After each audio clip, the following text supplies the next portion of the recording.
ఏ రకంగా బలపరుచుకుంటూ పోవాలి అనే కార్యక్రమం మీద అవగాహన పెంచుకుంటూ ఈరోజు ఇక్కడ ఏకమయ్యాం. ఒకటి ప్రధానంగా కూడా అందరం కూడా గుర్తుపెట్టుకోవాల్సింది ఏమిటి అని అంటే, ఎప్పుడైనా కూడా ఒక పార్టీని చూసినప్పుడు ఆ పార్టీలో ఉన్న ప్రతి కార్యకర్త,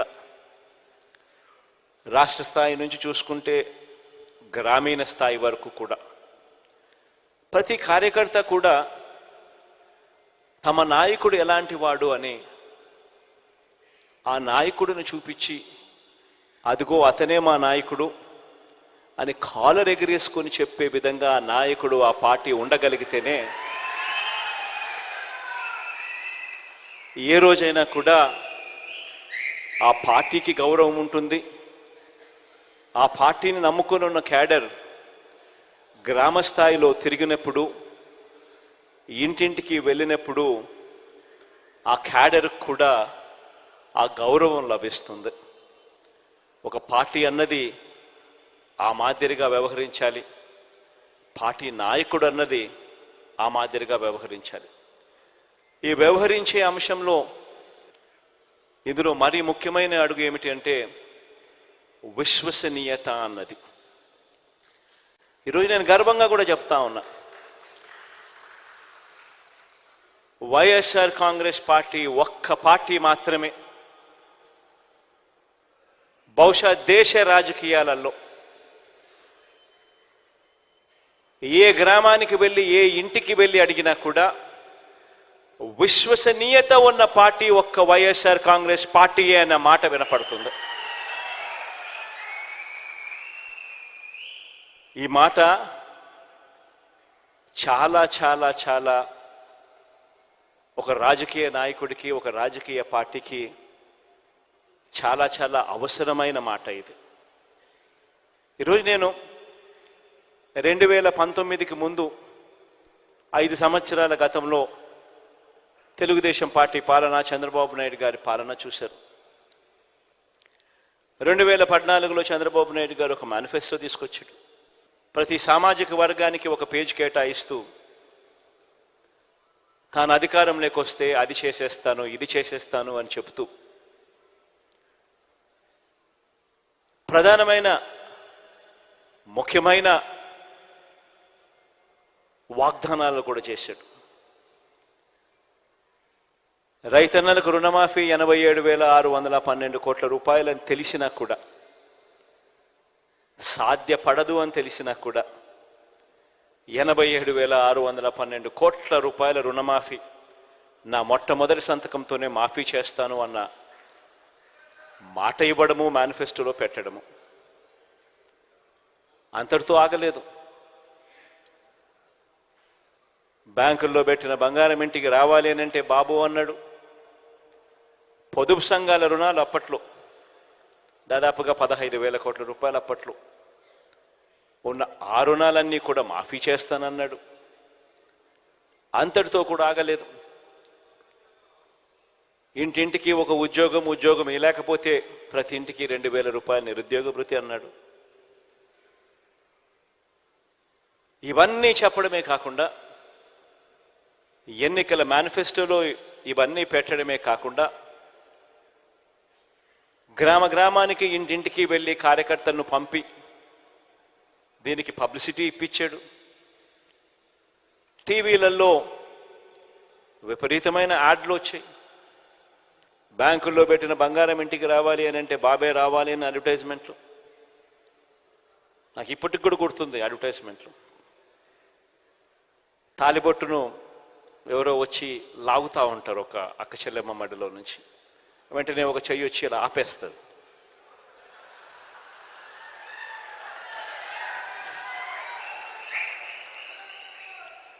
ఆపితే వెంటనే మాటలు వెనకాల నుంచి, బాబు వస్తాడు, బ్యాంకుల్లో పెట్టిన బంగారం ఇంటికి వస్తుంది అని. రకరకాలుగా ఇలాంటి వాగ్దానాలు.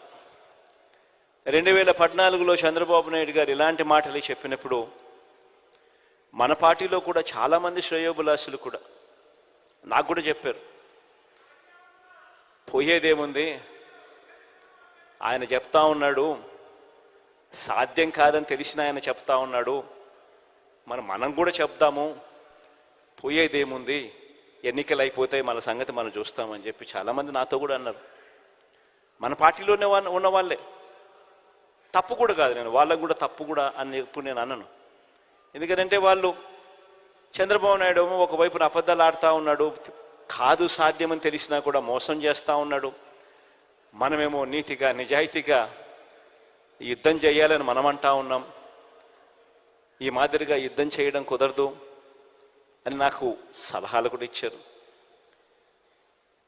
కానీ నేనన్నా,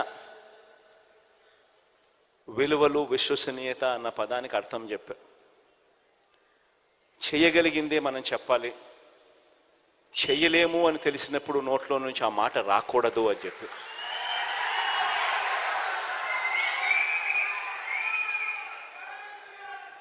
ఆ తర్వాత మనం చెప్పలేకపోయాం. చంద్రబాబు నాయుడుకు తోడు ఆయన దత్తపుత్రుడికి తోడు అప్పట్లో కేంద్రంలో కూడా మోడీ గారి గాలి కూడా వీస్తూ ఉన్నది. ఆయన కూడా వీళ్ళతో భాగస్వాముడైనాడు. అందరూ కలిసి ప్రజలను మొత్తానికైతే గొప్పగా మోసం చేశారు. మోసం చేసి అధికారంలోకి వచ్చారు. వచ్చిన తర్వాత మేనిఫెస్టో అన్నది కనపడకుండా చెత్తబుట్టలోకి వెళ్ళిపోయింది. మేనిఫెస్టో ఎక్కడ ఉంది అని కనీసం వెబ్సైట్లలో వెతుకుతే వెబ్సైట్లలో కూడా మేనిఫెస్టో కనిపించుకోకుండా చేశారు. ఎక్కడా కూడా ఎన్నికలప్పుడు మేము ఇది చెప్పాము, ఇలా చెప్పినాం కాబట్టి ఇది మేము చేస్తున్నాము అని చేయలేకపోగా, క్యాడర్ కనీసం గ్రామాలలో ఇళ్లకు వెళ్ళి కూడా చెప్పుకోలేని పరిస్థితి. చివరికి ఏం జరిగింది? మోసం ఎప్పుడూ నిలబడదు.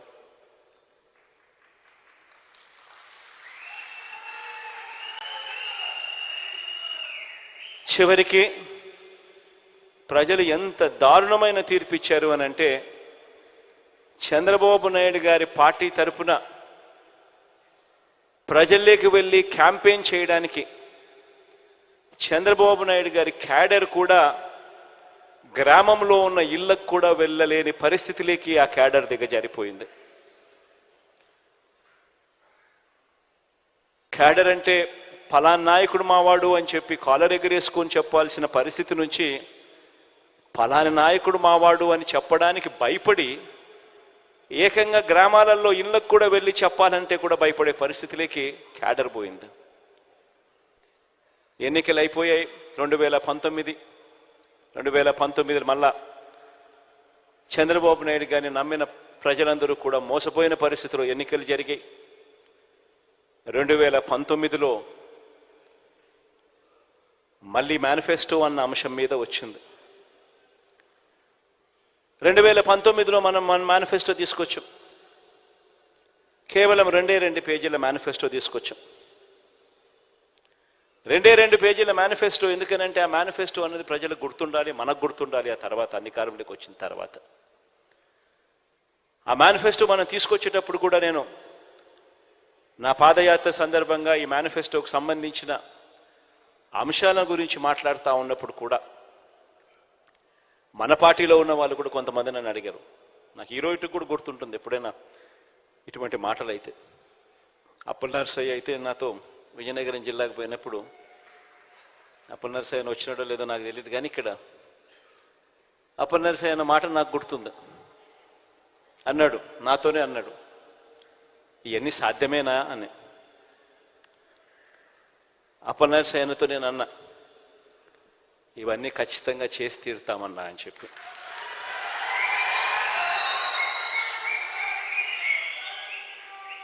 అన్ని ఆలోచన చేసిన తర్వాతనే ఈ నిర్ణయాలకు తీసుకున్నాం.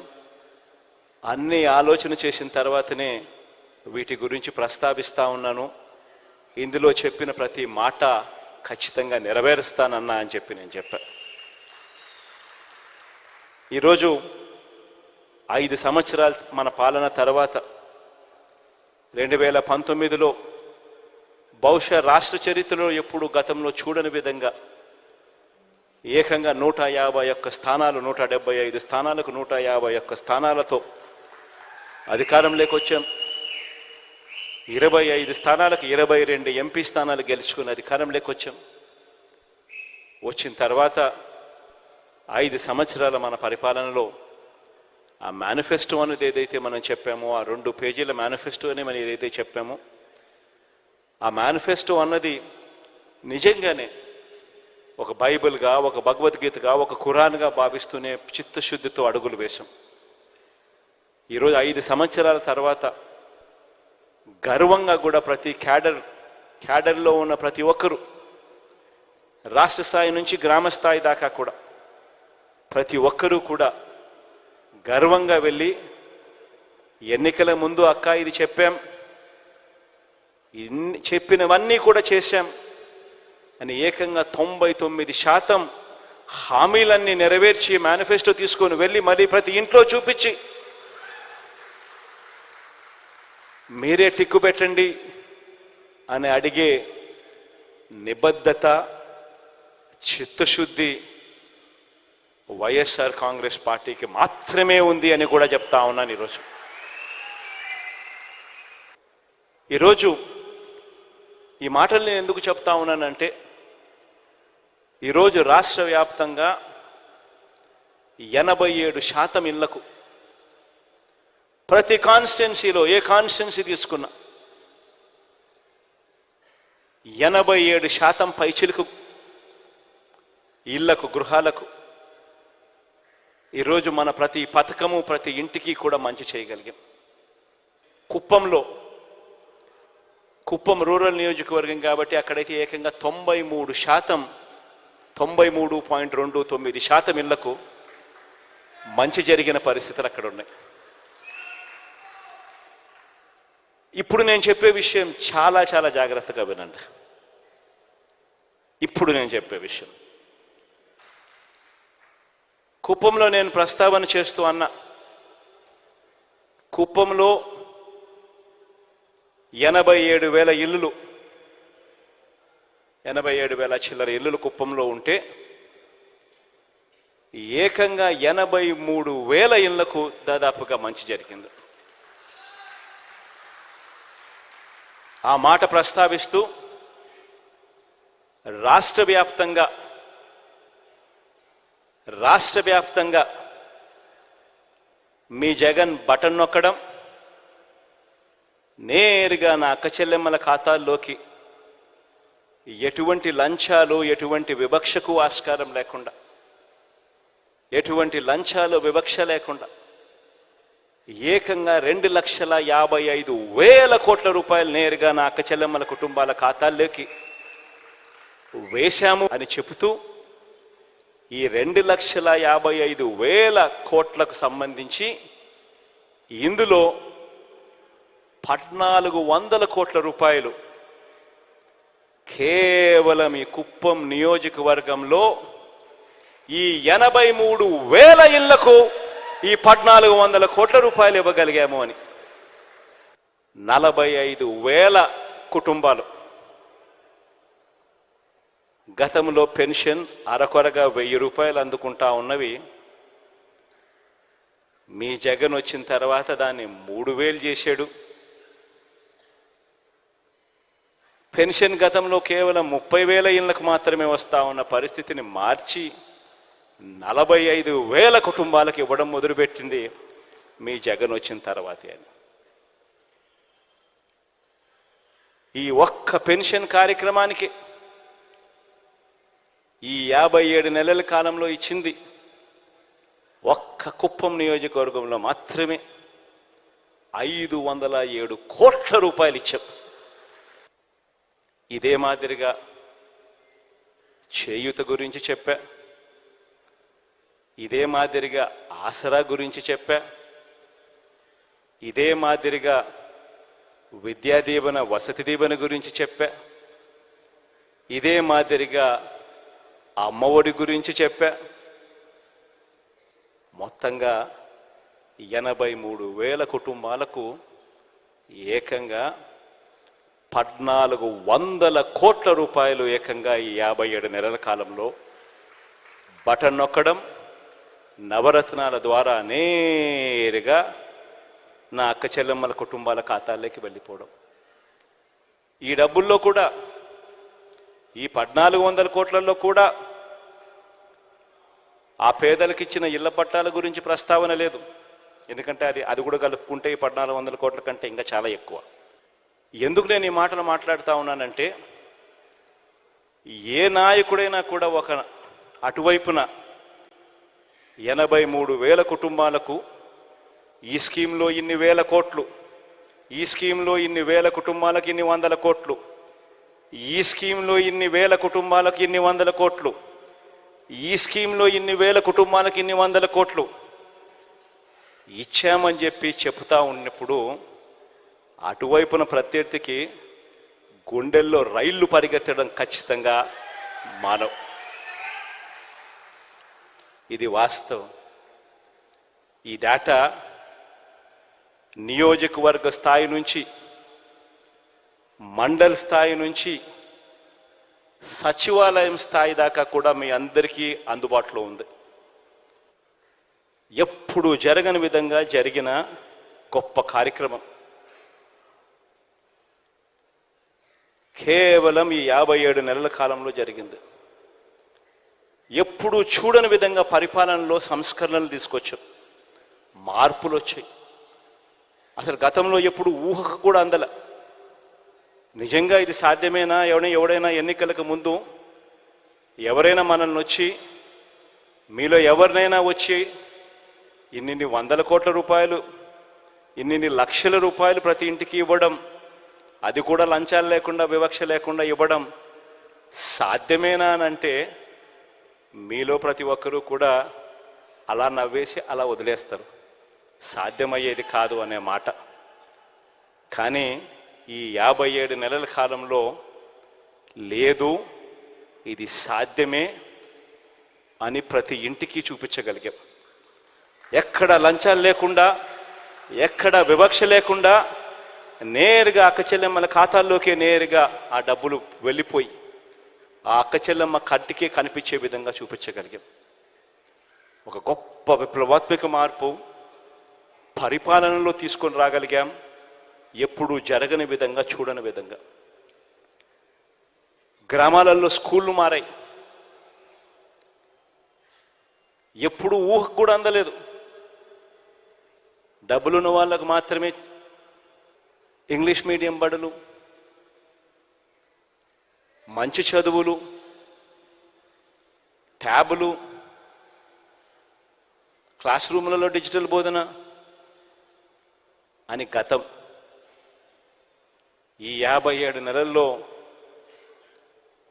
పూర్తిగా ప్రక్షాళన జరిగి ప్రతి పేదవాడు కూడా నిజంగా పేదరికం నుంచి బయటికి పడాలి అనంటే, బయటికి రావాలి అనంటే ఆ ప్రతి పేదవాడికి కూడా క్వాలిటీ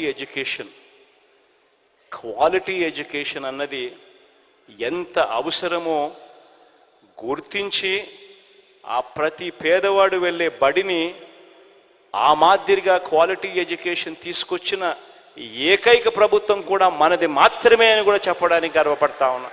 ఇవాళ జరుగుతూ ఉన్నది యుద్ధం కేవలం కులాల మధ్య యుద్ధం అన్నది కాదు. ఎవరైనా కులాల మధ్య యుద్ధం అని చెప్పి ఎవరైనా అంటే కాదు.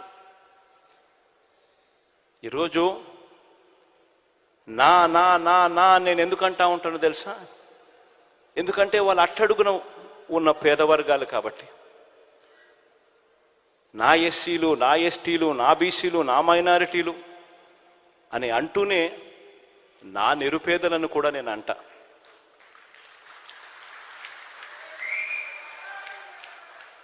ఎందుకంటానో తెలుసా? ఎందుకంటే ఓసీలలో కూడా నిరుపేదలు ఉన్నారు.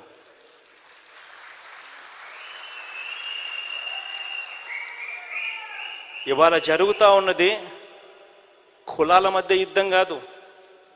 ఇవాళ జరుగుతూ ఉన్నది క్లాష్ వార్. గుర్తుపెట్టుకోండి. పేదవాడు ఒకవైపున, పెత్తందారులు మరోవైపున. ఇవాళ జరుగుతూ ఉన్నది ఇక్కడ. మీ జగన్ ఉంటే పేదవాడు బాగుపడతాడు.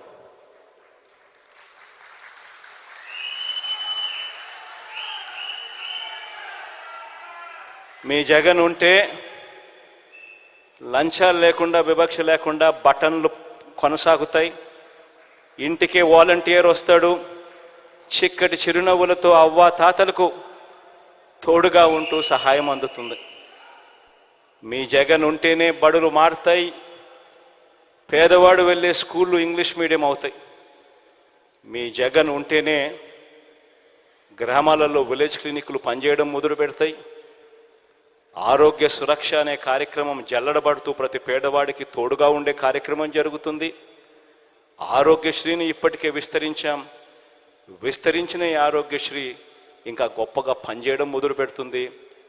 ఏ పేదవాడైనా కూడా అప్పుల పాలు కాకుండా ఆ పేదవాడికి వైద్యం అందే పరిస్థితి కొనసాగాలంటే కేవలం జగన్ ఉంటే మాత్రమే అది సాగుతుంది, జరుగుతుంది.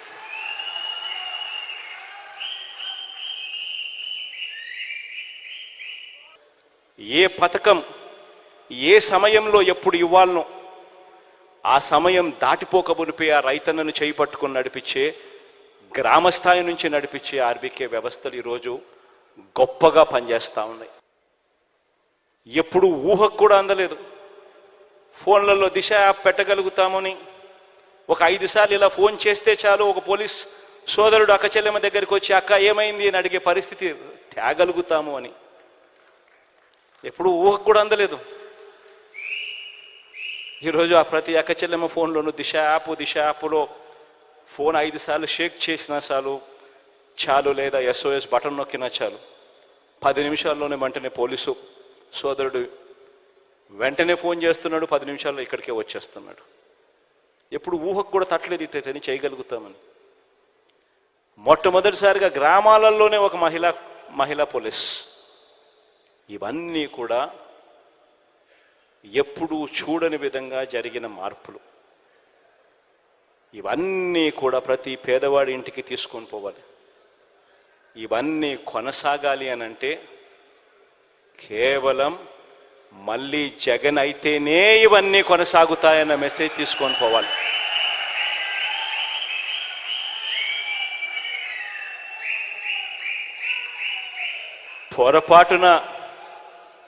పొరపాటున మనం జగన్కి కానీ వైఎస్ఆర్ కాంగ్రెస్ పార్టీకి కానీ ఓటు వేయకపోతే, పొరపాటును కూడా అది జరిగింది అని అంటే మనంతట మనమే మళ్ళీ వాలంటీర్ల వ్యవస్థ మాకొద్దు, జన్మభూమి కమిటీలు కావాలి అని చెప్పి మనమే సంతకం పెట్టినట్టే. మనంతట మనమే మేనిఫెస్టోను ఒక బైబిల్గా, ఒక భగవద్గీతగా, ఒక ఖురాన్గా భావిస్తూ ప్రతి నెల సంవత్సరం పొడుగునా ఏ నెలలో ఏమిస్తాము, ఏ పథకం వస్తుంది అని చెప్పి ఏకంగా షెడ్యూల్ ఇచ్చి, క్యాలెండర్ ఇచ్చి ప్రతి నెల కూడా అమలు చేస్తూ ఉన్న ఈ పథకాలన్నీ కూడా మనమంతట మనమే వద్దు అని సంతకం పెట్టి ఇచ్చేసినట్టే. మళ్ళీ మేనిఫెస్టో చెత్తబుట్టలోకి వెళ్తుంది. మళ్ళీ ఎవడు పేదవాడి గురించి ఆలోచన చేసే పరిస్థితి ఉండదు. విశ్వసనీయత అన్న పదానికి అర్థం ఎక్కడా ఉండదు. మళ్ళీ పేదవాడు బతుకు చిన్న భిన్నమే అన్న సంకేతం ప్రతి పేదవాడి ఇంట్లోనూ వెళ్ళాలి. ప్రతి పేదవాడికి చెప్పాలి, అమ్మా జగన్ ఏదైనా చెప్తే చేస్తాడు. చెప్పే ముందు 4 సార్లు ఆలోచన చేస్తాడు. చేయగలిగింది మాత్రమే చెబుతాడు. కానీ చంద్రబాబు నాయుడు అలాంటి వ్యక్తి కాదు. ఎన్నికల కోసం, ఓట్ల కోసం ఏమైనా చెబుతాడు, ఎవరినైనా మోసం చేస్తాడు అవసరం కోసం అన్నది మన కళ్ళ ఎదుటనే కనిపించిన సత్యం. 2014లో ఇదే చూశాం, దానికన్నా ముందు ఇదే చూశాం. ఇవాళ తాను కేజీ బంగారం ఇస్తానని చెప్తున్నాడు, ప్రతి ఇంటికి బెంజ్ కారు కొనిస్తానంటున్నాడు. మళ్ళీ జరగబోయేది మాత్రం మళ్ళీ ఇదే అమ్మా అని చెప్పి ప్రతి ఇంటికి వెళ్ళి చెప్పే పరిస్థితి రావాలి. ఈ 45 రోజుల్లో ఇక ఎన్నికలు జరగబోతున్నాయన్న సంగతి జ్ఞాపకం పెట్టుకోండి. ఈ 45 రోజులు దాదాపుగా మన పార్టీలో అయితే మోరర్లెస్ టికెట్లన్నీ మోరల్లెస్ అందరికీ కన్ఫర్మ్ అయినట్టే మోరల్లెస్. ఎందుకంటే మార్చాల్సినటువన్నీ దాదాపుగా ఇప్పుడే 99% మార్చేసినాము. ఇంకా ఏదైనా ఉంటే ఒకటో ఆరో ఏదో అన్నా ఉంటే అక్కడో ఇక్కడో ఏదో ఉంటే మొత్తం కలిపినా కూడా పెద్ద ఎక్కువేమి ఉండవు. కాబట్టి అందరికీ మోరల్లెస్ కన్ఫర్మే. కాబట్టి ఖచ్చితంగా పోండి, ఆర్గనైజేషన్ మీద ధ్యాస పెట్టండి. ఇంతగా ప్రతి ఇంటికి మంచి చేసి ఇదిగో ఇన్ని లక్షలు మీ ఇంట్లో మంచి జరిగింది అని చెప్పి ఏకంగా లెటర్ల రూపకంలో ఇచ్చి ఆ జరిగిన మంచిని చెప్పగలిగిన పరిస్థితి బహుశా దేశ చరిత్రలో ఏ పార్టీ కూడా తమ ఎమ్మెల్యే అభ్యర్థులకు ఇచ్చిన పరిస్థితి ఎప్పుడూ ఉండకపోవచ్చు. ఒక్క వైఎస్ఆర్ కాంగ్రెస్ పార్టీ మాత్రం మన ఎమ్మెల్యేలకు ఆ అవకాశం ఇస్తూ ఉంది. కాబట్టి మీరు చేసుకోవాల్సిందల్లా ఇంకా ఆర్గనైజేషన్ మీద ధ్యాస పెట్టడం. రాబోయే రోజుల్లో నేను ఒకటే చెప్తా ఉన్నా, ప్రతి నియోజకవర్గం ఏ గ్రామం తీసుకున్నా అందులో 93%, 87% ఇళ్లకు మనం మంచి చేశాం. 93, 87, అయితే నగరాలు సిటీలు అయితే 80 ఏమో. ఎక్కడ చూసినా ఈ స్థాయిలో మంచి జరిగింది. మరి 87% ఇళ్లకు మంచి జరిగితే అది ఏ నియోజకవర్గం అన్నా ఉండని, కుప్పం నుంచి ఇచ్చాపురం వరకు ఏ నియోజకవర్గం అన్నా ఉండని, ఇదే పరిస్థితి ప్రతి నియోజకవర్గంలో కూడా జరిగితే చేయగలిగినది ఏ ఇంట్లో ఎంత మంచి చేశామని ఏకంగా లెటర్లు తీసుకొని పోయి అక్క మీ ఇంట్లో ఇన్ని లక్షల రూపాయలు మంచి జరిగింది అని చెప్పి చెప్పగలుగుతా ఉన్నాం. మరి ఇంత మంచి జరిగినప్పుడు ప్రతి ఇంటికి ప్రతి గ్రామంలోనూ ఎందుకు మెజారిటీ రాకూడదు? ఆ గ్రామంలో వచ్చే మెజారిటీ ప్రతి మండలానికి ఎందుకు రాకూడదు? ఆ మండలంలో వచ్చే మెజారిటీ ప్రతి నియోజకవర్గానికి ఎందుకు రాకూడదు అని అడుగుతా ఉన్నా.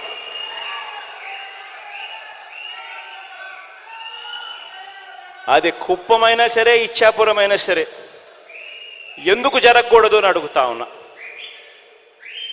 ఎస్, కొద్దో గొప్ప మన ప్రత్యర్థులు రకరకాల కాస్ట్ ఫీలింగ్స్ తీసుకొస్తారు. ఎందుకంటే ఇక్కడ జరిగేది కాస్ట్ వార్ కాదు, ఇక్కడ జరిగేది క్లాష్ వార్. పేదవాడు బ్రతకాలి అనంటే వైఎస్ఆర్ కాంగ్రెస్ పార్టీ రావాలి,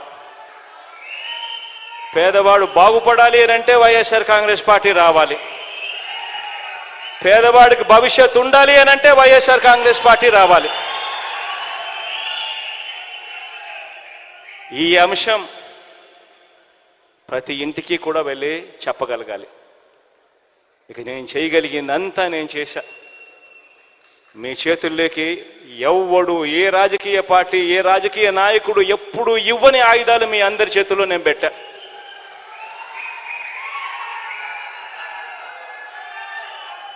ఇక ముందుకు తీసుకొని పోయి ఈ ఎన్నికల్లో గెలిచి రావాల్సిన బాధ్యత ఇక కేవలం మీ మీద, ఈ 45 రోజుల్లో మీరు చేసే ఆర్గనైజేషన్ స్ట్రెంగ్త్ మీద మాత్రమే ఆధారపడి ఉంది అని చెప్పి మాత్రం చెప్తా ఉన్నా. ప్రతి ఒక్కరూ కూడా రెట్టించిన ఉత్సాహంతో పోండి. మంచి చేశాం, మంచి చేసి ఓటు అడుగుతా ఉన్నామన్న ఒక గొప్ప సంతృప్తితో పోండి. పోయి ఈసారి మాత్రం లాస్ట్ టైం నాకు 151 వచ్చాయి, లాస్ట్ టైం 22 ఎంపీలు వచ్చాయి. ఈసారి మాత్రం 175కు 175 రావాల్సిందే. ఆ దిశగానే అడుగులు పడాలి. 25కి 25 ఎంపీలు రావాల్సిందే అన్న దిశగానే అడుగులు పడాలి. ఆ దిశగానే అంతే కాన్ఫిడెన్స్తో అడుగులు వేయమని చెప్పి మీ అందరికీ కూడా all the very best wishes తెలియజేస్తూ